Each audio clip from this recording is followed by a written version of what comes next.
Alam nyo ba na ang mangga ay hindi lang masarap, kundi puno rin ng sustansya? Tara, alamin natin ang 5 natatanging benepisyo ng prutas na ito. Una, mayaman sa mangiferin. Isang makapangyarihang antioxidant, tumutulong ito sa pagpapababa ng inflammation at proteksyon laban sa mga chronic na sakit tulad ng diabetes at cancer. Pangalawa, proteksyon sa mata. Mataas ang mangga sa vitamin A, lutein at zeaxanthin, mga sustansyang mahalaga sa kalusugan ng ating mga mata. Nakakatulong ito para maiwasan ang pagkabulag sa gabi at macular degeneration. Pangatlo, pampabuti ng tiyan at pagtunaw. May natural na digestive enzymes ang mangga, tulad ng amylase, na tumutulong sa pagtunaw ng pagkain. Dagdag pa rito, mayaman ito sa fiber na nagpapasigla sa ating tiyan. Pang-apat, pampalakas ng resistensya.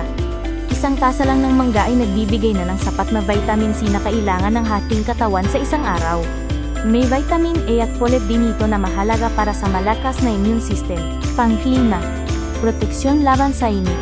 Sa tradisyonal na medisina, ginagamit ang hilaw na mangga bilang sangkap sa aampana, isang inumin na tumutulong maiwasan ng heat stroke at dehydration sa matinding init. Paalala,